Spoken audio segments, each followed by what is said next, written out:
Where I was right and where I was wrong about the 2023 Texas Longhorns. You are Locked On Longhorns, your daily podcast on the Texas Longhorns. Part of the Locked On Podcast Network, your team every day.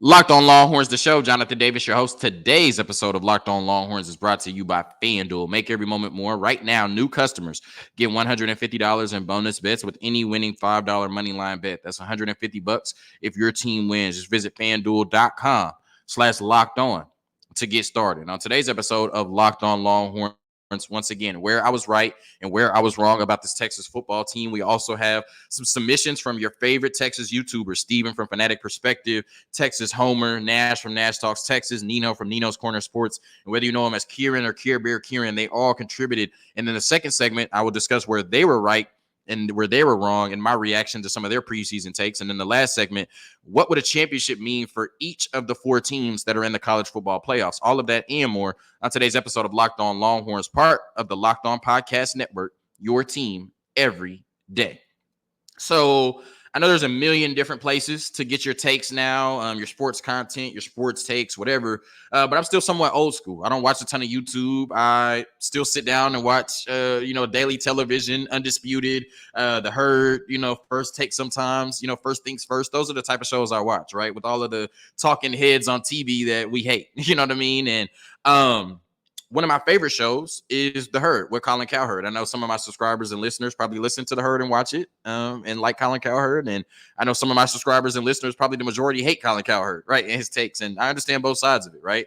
But one of my favorite segments that he does, and I think one of my favorite segments in sports, period, is every Monday during football season, he does Where I Was Right and Where I Was Wrong. And he doesn't have to do that, but I think that so many people like me, broadcasters, can come up here and say anything they want, really, without repercussion, right? And if we're wrong, we just move on and just do the next day's show, right? And we never go back and acknowledge, hey, I was pretty wrong about that, right?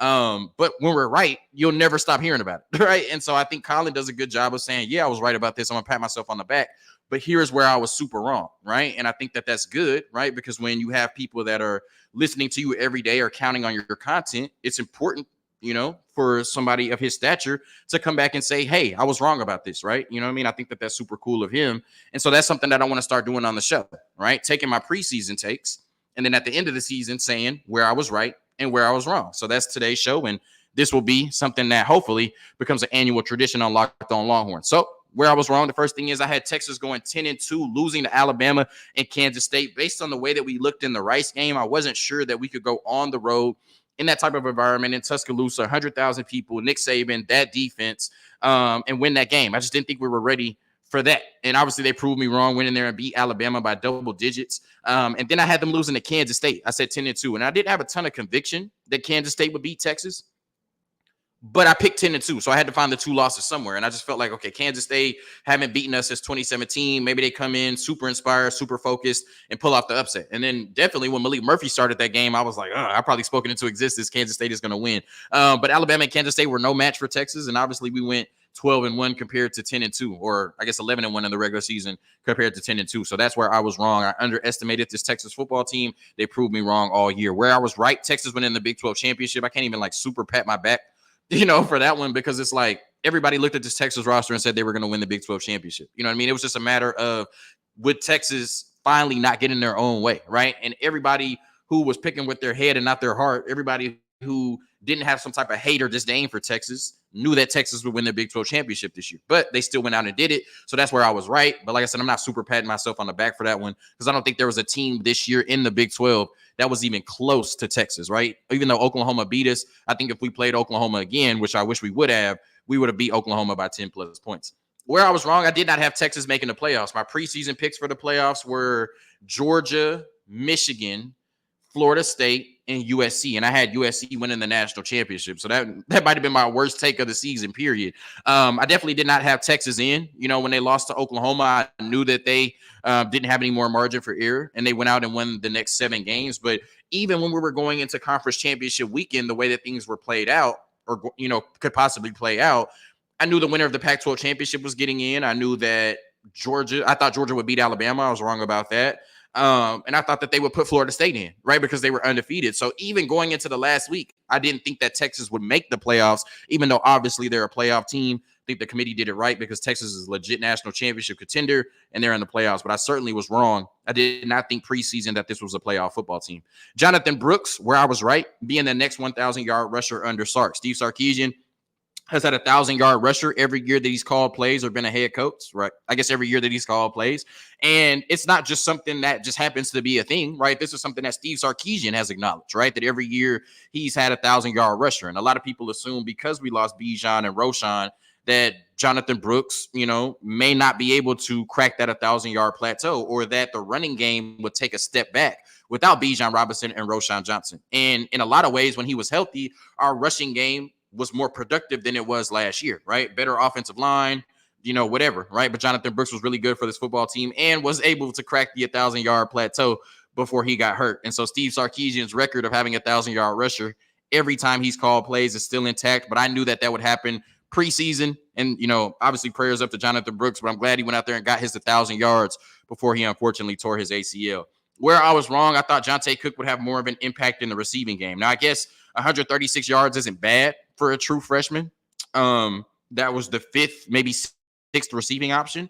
But I thought he would have way more than 8 catches. Like, I thought he would be a legitimate part of this offense this year, not just in garbage time, but I thought that Jonte Cook would be utilized the same way that we utilized the other true freshmen in Derek Williams, Malik Muhammad, and Anthony Hill and Cedric Baxter, who were staples of this football team week in and week out. And it seems like Jonte Cook really only got opportunity in garbage time. So 8 catches, I definitely thought he would have more than that. 136 yards isn't bad for a true freshman, but like I said, I thought that Jonte Cook would be a part of the game plan week in and week out. But we do have some very talented receivers in front of him, and obviously next year he'll be one of the more productive receivers for this Texas Longhorns football team.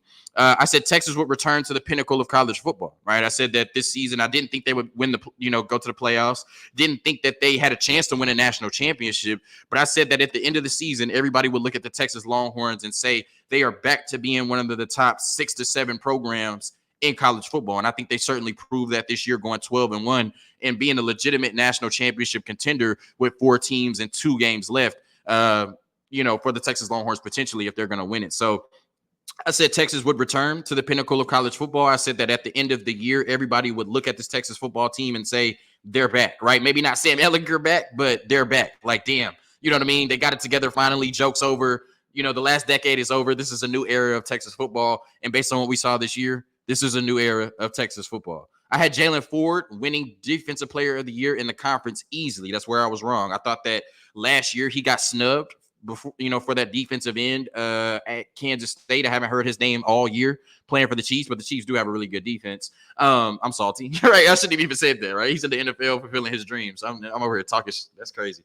But I thought Jalen Ford would come back and I don't even think they would have to give him a makeup award. I thought that he would just be the best defensive player on the best team in the conference, and he would easily get Defensive Player of the Year, whether it was a makeup for last year or not. I did not have Savondre Sweat being the best player on this defense and winning Defensive Player of the Year at all. So I thought Jalen Ford was a lock to win Defensive Player of the Year in the conference. He still had a really good season, but I think they made the right decision going with Savondre Sweat. That's where I was wrong. Now, I said Savondre Sweat and Byron Murphy would both be first team all Big 12.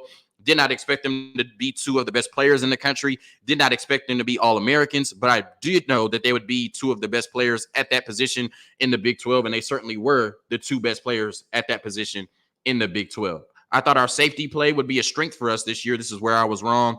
Jalen Catalon only played in 1 of the last 7 games. Jaron Thompson, Michael Taft, Keaton Crawford, and Derek Williams all made plays this year at various times, but all had a lot of plays that left something to be desired. So, obviously on a 12-1 football team, all of your units are good, but I do think if we had to pick one weakness of this football team, it would be the safeties. And I thought when you replaced Anthony Cook with Jalen Catalon, and I thought Jaron Thompson coming back for another year. I thought safeties would be a strength for this team, and it ended up being somewhat of a weakness, even though we went 12-1. So this team doesn't have a true weakness up until this point. DJ Campbell, maybe the red zone offense. I guess I don't know. Yeah, DJ Campbell. I said DJ Campbell would bring a different element to the run game, right? And that's no disrespect to Cole Hudson. I think Cole Hudson is a really good player, and he came in at times and definitely made plays for us on that offensive line. But there's a reason that DJ Campbell was a top 30 recruit in the country, right? He's a freak athlete, a basketball player at 350 pounds that can simply just move people in the running game, all right?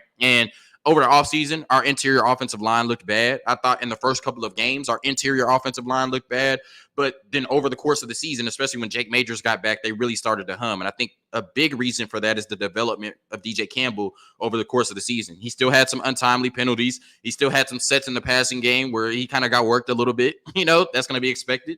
But in the run game, he was dominant this year. And I think that is a big reason why Texas was able to be balanced, even without Bijan Robinson and Roschon Johnson. I picked the spread wrong in half the games. I said that we would lose to Alabama. We beat them. I said that Baylor and Kansas would cover the spread. They didn't. I said that BYU would cover the spread. They didn't. I said we would beat Oklahoma. We didn't. And then I said that we would cover the spread against Oklahoma State, and we did. So I think I only picked the spread correct for Texas once this year. And I don't pick it when they play like Rice and Wyoming and games like that.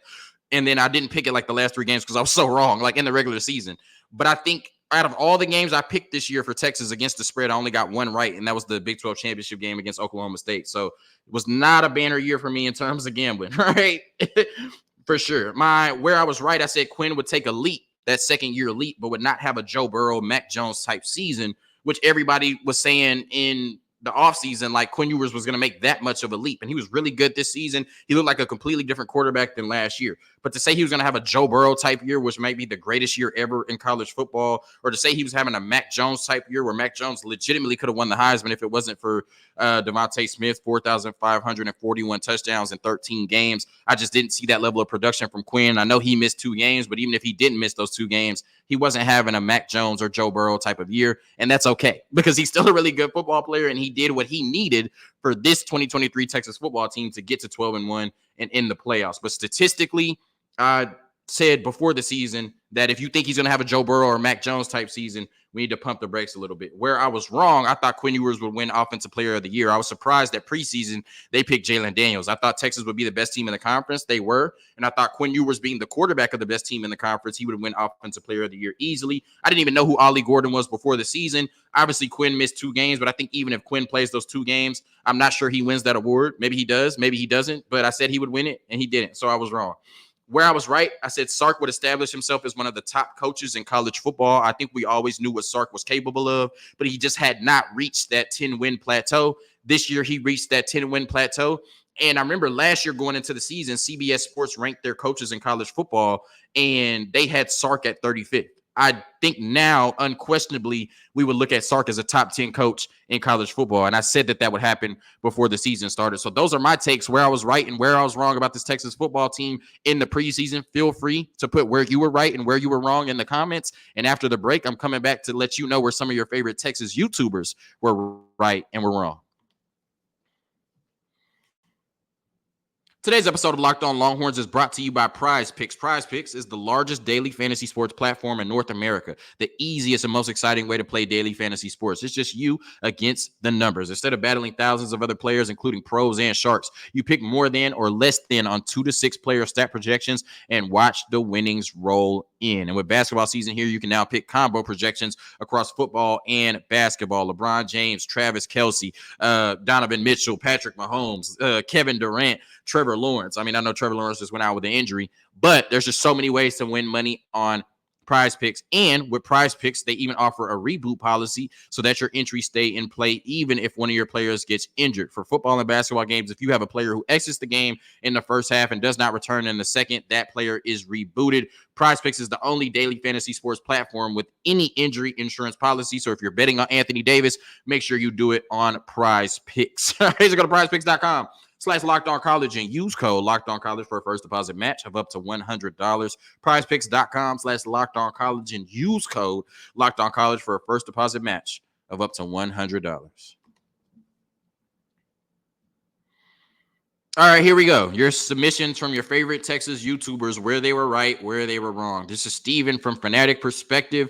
I was right about us having day one freshman impact. We certainly did. Malik Muhammad, Derek Williams, Anthony Hill, and Cedric Baxter were all staples for this Texas football team, really, for day one. I gassed up Derek Williams all summer, and he proved me correct. Ant Hill, Manny Muhammad, Cedric Baxter. I was right there with the group being big contributors, right?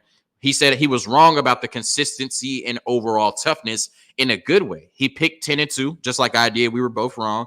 He had Bama and Houston as losses, and he picked Houston as a loss because they would drop a game they had no business dropping. And that was kind of my mindset coming into the season, and why I picked Kansas State as a loss, or just them going 10-2, period, because I said I thought that they would lose to Bama, but I just didn't think this team was ready to go through conference play flawless. And they weren't, because they lost to Oklahoma, but that was the only loss on their schedule, and that ended up making them a playoff team. So me and Steven were both wrong about the consistency and overall toughness, because anything can happen in Red River. I don't think they lost a game this year that they weren't supposed to lose. They're probably better than Oklahoma, but, you take that and say anything can happen in the Cotton Bowl, right? They didn't lose to Kansas State, TCU, Houston, BYU, Oklahoma State, or any team like that, right? And that shows a sign of growth for this Texas football team.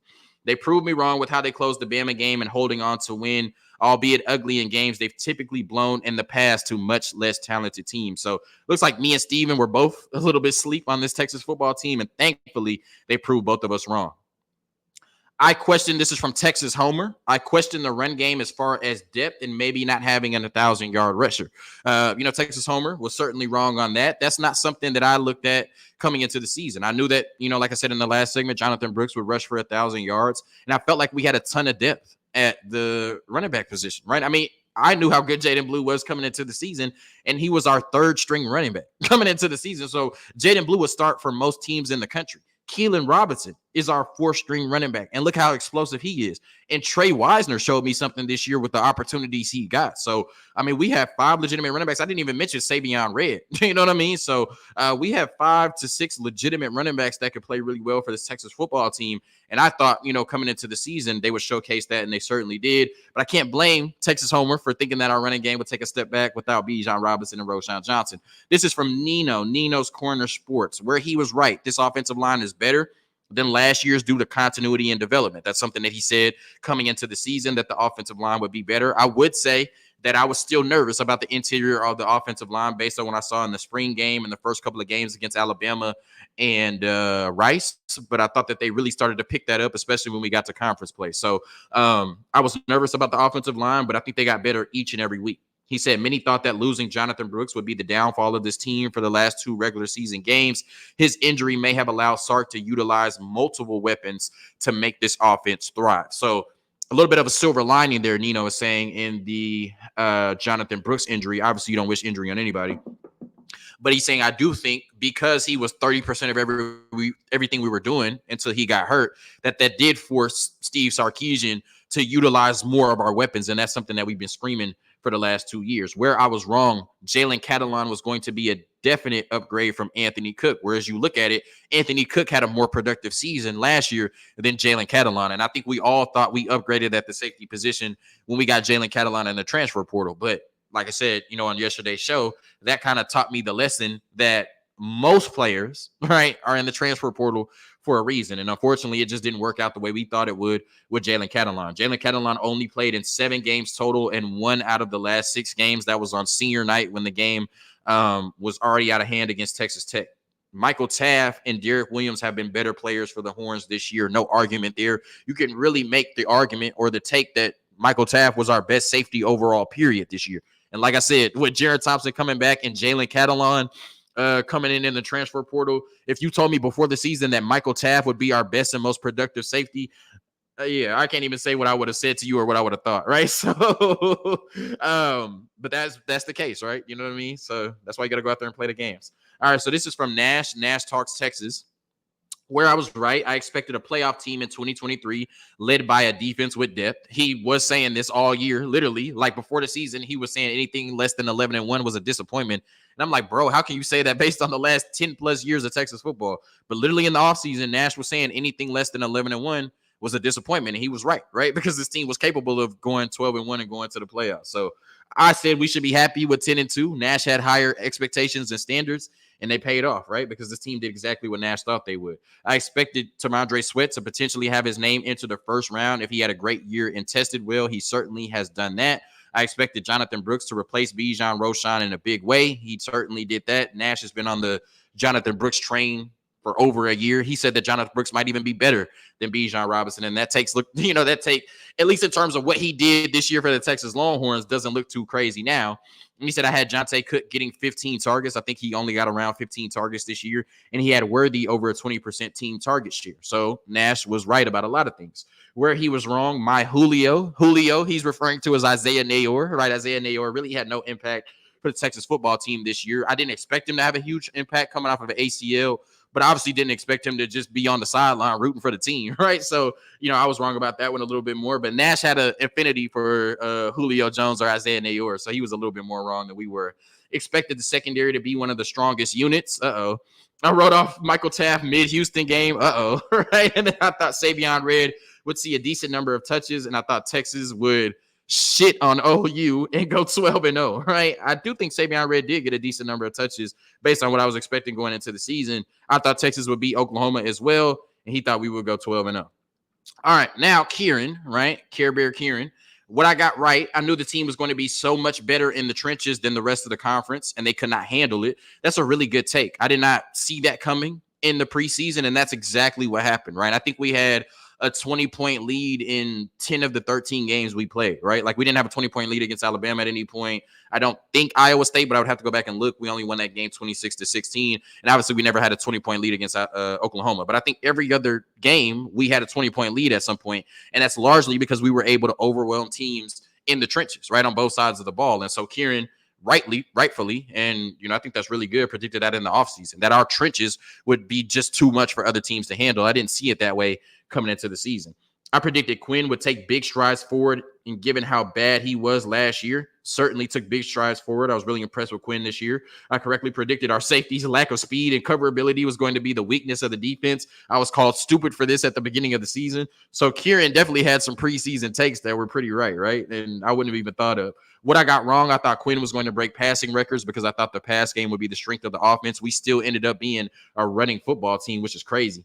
Me and Fanatic Perspective, or Steven, wanted Worthy off of punt returns, and he turned out to be the best punt returner in the country, an All-American. So that's a super wrong take. And I also thought Baxter was going to be unquestionably better than Jonathan Brooks, and that certainly was not the case, even though Cedric Baxter had a strong freshman season. So that's where some of your favorite YouTubers were right and wrong about this 2023 Texas football team. A quick word from our sponsors, and I'll tell you what a championship would mean for each of the four teams remaining in college football.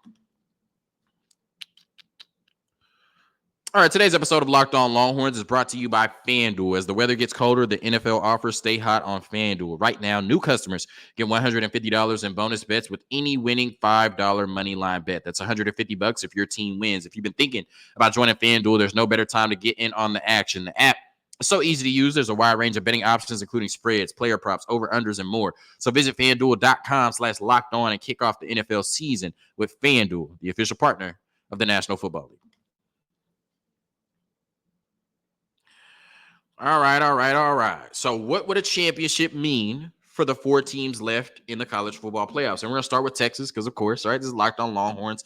I don't think a championship would necessarily mean too much for the program, right? I think most people with the pulse, right, and with the brain have already seen that Texas is back to being one of the top teams in college football and should be at the top for a long while, right? Because as good as Quinn Ewers was for this Texas football team the last couple of years, I think Arch will be able to match that production or be even better, right? So you would expect this Texas football team to play as well as they have this year for a long time. And this is a team that has won 5 national championships, so I'm not sure if the 6th makes us look at this program any differently, right? We're already in the playoffs. We've already proven that this Texas football team is not who they were the last decade.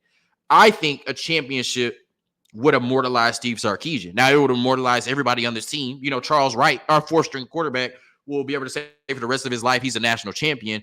But I think it would do more for Steve Sarkisian than anybody else, because in college athletics and college sports, all it takes is one championship for you to be revered damn near forever, right? When we look at it in college football, I know Dabo got 2, but even though Clemson is clearly not the same program, he'll forever be good off of those 2 national championships. You can say what you want about Jimbo Fisher, but he's sitting on $76 million right now to not coach because he won a championship 10 years ago, right? Kirby Smart, when he got his first one, he was certified. Obviously, Nick Saban and whoever else in college football has won a national championship. Mac Brown, right? Like, we'll never say anything about Mac Brown at North Carolina, whether he overachieves or underachieves, because he won a national championship in 2005. Once you get it once in college athletics, you're good to go. Look at it on the basketball side. Rick Pitino has won. Tom Izzo has won. Jim Boeheim had won, right? John Calipari had won, right? There's Texas fans that still treat Chris Beard like the one that got away, and he didn't even win it. He just got to the national championship in 2019, and there's Texas fans still screaming that we miss Chris Beard when we obviously don't. So a championship, or I guess in some cases, a championship appearance in college football will immortalize you as a head coach. And I already think that Steve Sarkisian has put himself in that top 10 head coach conversation in college football. If he wins a national championship, regardless of what happens for the rest of his career, and obviously you can go outside like Jimbo Fisher, right? But going outside is subjective when you're sitting on $76 million in a national championship ring.